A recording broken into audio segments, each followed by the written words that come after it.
mobilidade urbana? Você sabe que as cidades brasileiras têm enfrentado para oferecer uma mobilidade urbana de qualidade? É o que vamos conferir na entrevista com o senhor Wagner Colombini, presidente da Logit. Ele é engenheiro civil e mestre em planejamento e transporte. Dentro da questão de mobilidade urbana hoje, que a mobilidade urbana é definida como a capacidade de deslocamento de pessoas, de bens e espaço, visando também a qualidade de vida e bem-estar dessas pessoas. O que o senhor entende por esses projetos que hoje o país oferece e estudos e pesquisas nas cidades brasileiras? Elas estão em conformidade com essa necessidade de adequação da qualidade de vida e mobilidade urbana que as cidades precisam? Olha, o que eu tenho visto com relação a investimentos que estão sendo previstos para a Copa do Mundo, esses investimentos em transportes, eles vão no sentido de melhorar a qualidade de vida, de você caminhar para cidades mais sustentáveis, porque são investimentos em transporte coletivo. As cidades brasileiras, elas são um pouco refém do automóvel. E o que nós temos é que andar de automóvel é gostoso, e tem mais gente agora tendo acesso ao automóvel. E você tem uma entrada, uma quantidade de veículos por mês, por ano, que é incompatível com o aumento da oferta viária. Ou seja, a quantidade de vias está aí. Você não amplia, o viário é o mesmo. E você tem uma entrada de veículos novos, veículos antigos continuam rodando. Então você está inchando essa frota de veículos particulares. Isso tem um custo, que é o congestionamento. Congestionamento, poluição. Então, a maneira de romper esse ciclo vicioso que é transporte está ruim. Como o transporte é ruim, as pessoas vão de automóvel. Mais automóvel na via, deixa pior o transporte. Deixa pior o transporte coletivo. Daí mais gente tenta pegar o seu automóvel para entrar. Ou moto. Então, as saídas que a gente tem visto é ou automóvel ou moto. Moto tem uma dificuldade por questão da saúde pública, O que causa de acidentes, de pessoas paraplégicas, de mortes, é uma coisa absurda e as pessoas dirigem de uma maneira irresponsável. Eles nunca andaram de automóvel, andam de moto, não sabem qual é a reação dos motoristas do automóvel, não sabem das dificuldades de visualização e eles veem uma velocidade incompatível no meio dos automóveis. Então tem muito acidente, é uma coisa terrível, mas isso que acontece. Por que vem a moto? Pela dificuldade no trânsito, a moto ajuda. Então você tem advogado que anda de lambreta e paletó e tudo e vai, por quê? Porque o trânsito está muito ruim. Então, nós estamos numa armadilha, trânsito cada vez pior, muitas pessoas vão para a moto, daqui a pouco vai ter congestionamento de moto, ou as pessoas vão para o automóvel e aumenta o congestionamento. Então a forma de romper é investir no transporte coletivo. Mas um transporte coletivo de qualidade. Não adianta ter ônibus misturado no meio desse trânsito que não anda, que o ônibus vai ficar parado também. Não resolve nada. Daí você vai ter um monte de gente de pé e tal. Você admite que no ônibus tem a gente de pé. Mas se ele estiver trafegando uma boa velocidade, tudo bem. No metrô está cheio de gente de pé. Mas ele trafega numa boa velocidade.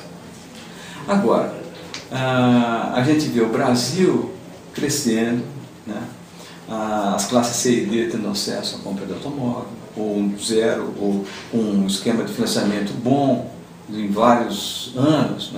Então, no final, o sujeito só vê qual é que é a mensalidade que ele vai pagar e se cabe no bolso, compra. Compara com o que ele gasta com o transporte coletivo, que é caro. Aqui. Também é um outro motivo para muita gente vir para a moto, pelo preço do transporte coletivo. Mas enfim. Então, o que nós temos? Investir no transporte coletivo é uma necessidade. Bom, o Brasil crescendo, você vê outros gargalos, então o país tem gargalo de tudo quanto é lado. Você vira aqui, você tem ocupações em áreas inundáveis que você tem que resolver. Você vira para o outro lado, é problema de saúde pública, que você tem que investir, melhorar a saúde pública. Vai no outro canto, você vê os portos com necessidade de investimentos. Você vira para o outro lado, é os aeroportos, precisa investir. Bom, o que precisa de investimento está acima da capacidade do país poder investir nas diversas áreas para o país ter um desenvolvimento melhor. para superar os seus gargalos. Então, o que eu estou vendo é que, como nós temos a Copa nos próximos 3 anos, as pessoas estão com o governo, os governos estão pondo o pé no chão, fazendo uma coisa que consiga ficar pronta. E o que se elegeu como prioritário é a implantação de BRT. BRT é o Bus Rapid Transit, é uma sigla cunhada pelos americanos, mas num modo de transporte novo que foi desenvolvido e inventado em Curitiba. Que são os corredores, né, as canaletas, o ônibus, a estação, o sujeito paga para entrar na estação, funciona que nem um metrô, só que usando o ônibus. Bom, essa foi uma invenção. A cidade de São Paulo tentou copiou errado, não deu certo. A 9 de Julho, Santa Amaro foi horroroso. Porto Alegre tentou copiar, não deu certo. Então você tem lá Farrapos, Assis Brasil, com trânsito muito ruim no diz respeito ao transporte por ônibus. Você tem Recife também com implantação deficiente, várias cidades se implantou de forma deficiente. Ninguém com a visão de ser uma coisa diferente. É como um metrô com ônibus, só em Curitiba. Bom, daí nós, inclusive eu tive a oportunidade, a minha empresa participou de um projeto em Bogotá, que o prefeito de Bogotá, ele queria fazer uma coisa que nem Curitiba. Mas a demanda lá é uma demanda enorme, a cidade é muito maior que Curitiba.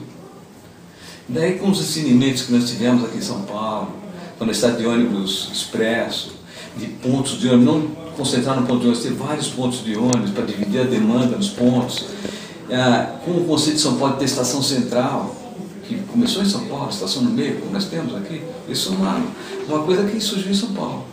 E com a invenção de Curitiba, juntando os dois ingredientes, saiu um sistema fantástico, com capacidade de metrô usando ônibus, e com 1 quilômetro de metrô você constrói 20 quilômetros de corredor. Então eu acho que, respondendo a sua pergunta, agora, depois de falar tanto, eu acho que está caminhando no sentido correto, das pessoas pensarem no BRT. O custo de implantação é muito menor do que o metrô, e o Brasil vai ter condição de investir nas outras áreas carentes também, que nós temos educação, você tem a parte de habitação, saneamento, você tem na parte de logística, de portos, os aeroportos, você tem muito investimento a fazer. Não temos dinheiro para colocar em metrô. Então, com uma rede de 10 km de metrô, você faz toda uma cidade. Uma linha de 10 km de metrô. Você coloca a BRT para atender toda a cidade da cidade. Então, eu acho que eu estou otimista, apesar das dificuldades. A questão é ver se vamos caminhar em tempo, gerencialmente vamos caminhar em tempo. Nós entendemos que tais modificações e melhorias na mobilidade urbana, como você mesmo falou, levam tempo. Assim, gostaríamos que o senhor falasse um pouco sobre essa novidade que a sua empresa está disponibilizando para o mercado, o software PTV Vision. Bom, a coisa é a seguinte, o pessoal que está com o uso do transporte coletivo, eles sofrem do congestionamento, mas sofrem de um outro problema, que é a má gestão, né? A gestão inadequada do controle dos semáforos. Existem possibilidades de investimento com tecnologia avançada, de você otimizar a coordenação de semáforos para você poder ter um sistema de uma fluidez melhor. Porque muitas vezes você sente que tem fila porque o semáforo ele de repente fica tempo demais fechado, ou fica pouco tempo, fica uma fila enorme e você teria que ter um tempo de ciclo um pouco maior. Esse ajuste fino e sistemático não acontece. Acontece eventualmente aqui e ali, num ou outro lugar mais importante, mas não acontece. Então, muitas das grandes cidades têm plano de semáforo que foi desenvolvido há muito tempo, eles estão desatualizados. A cidade cresceu, mas o controle de semáforo é o mesmo de muito tempo atrás. Com esse sistema que nós estamos utilizando, fizemos um projeto piloto já no Rio de Janeiro, foi um sucesso. Você, em lugares que tinham condicionamentos sistemáticos, hoje está com fluidez, né? você consegue, apesar de você ter esse aumento do número de automóveis, toda essa dificuldade, os automóveis vão continuar ali. Então, tentar deixar a vida melhor. E poder você dar informação via celular. E como é que está o sistema de transporte? Se eu vou daqui de um ponto A a um ponto B, posso vir por um canto, vir por outro, pegar uma outra rota, uma terceira rota. Qual é que oferece menor tempo de viagem? E isso o sujeito pode fazer através do seu próprio celular, por exemplo. De um iPad, por exemplo, ou de um iPod, ou de um celular. Ou ele, enfim, pode ter um serviço, ou aquele serviço de GPS eventualmente poderia receber informação de como é que está a situação do transporte naquele horário. Né? Isso pode facilitar a logística, a distribuição de produtos, diminuir custos com a distribuição de produtos, com o uso de caminhões, geral de pequeno e médio porte, para fazer a distribuição de produtos, mas se você tem como é que está o nível de congestionamento nas vias, dependendo da hora do dia, você pode programar melhor os roteiros, você monta o esquema de entrega mais eficiente. E para concluir, como que as pessoas, né, o cidadão comum pode contribuir para que a gente tenha uma mobilidade mais sustentável em uma cidade como São Paulo, por exemplo? Como o cidadão comum pode contribuir? Bom, se é que ele pode contribuir. Pois é, eu acho ele estar disposto a usar sua bicicleta para fazer pequenos percursos andando de bicicleta, ele vai estar contribuindo muito. Andar mais, ele vai estar contribuindo. Né? Agora, é claro, você tem situações que você tem que ir você tem que usar um veículo. Né? Então, bom, se houver a possibilidade de pegar o transporte coletivo, um metrô, seria interessante. Né? Então, você contribui na medida que não coloca um automóvel na rua. Claro que você tem situação que não tem jeito, tem que colocar e tudo bem. Mas tem que ter, digamos, essa perspectiva e preocupação de, veja, a cidade somente vai se tornar sustentável se uma quantidade maior de gente usar o transporte coletivo. Então, por exemplo, se em São Paulo você tem a nova linha do metrô que está sendo inaugurada, a linha 4. Quem puder usar essa linha de metrô para fazer o seu transporte diário, essas pessoas vão estar contribuindo para melhorar a qualidade de vida de São Paulo. Se a Prefeitura de São Paulo resolver transformar esses corredores em BRT, onde as estações seriam fechadas, você pagaria para entrar na estação, a pessoa na estação, a estação poderia ter ar-condicionado, teria portas de vidro, quando chega o ônibus ela abre e tal. Na hora que chega o ônibus entra e sobe muito rapidamente, não tem que esperar fazer o pagamento e tal. Se isso acontecer e usar ônibus maiores, usar esses ônibus, usar esses BRTs, né? Usar a bicicleta, você vai para uma padaria, você vai para alguma prova, anda de bicicleta, vai fazer bem para a saúde. Andar mais para fazer bem para a saúde. E usar o transporte coletivo, quando possível. Quem quiser mais informações sobre a Logit e os serviços e produtos que ela oferece, pode estar buscando? Sim, nós temos um site que é www.logit.consultoria, tudo junto, Logit é L-O-G-I-T, consultoria.com.br. Muito obrigada.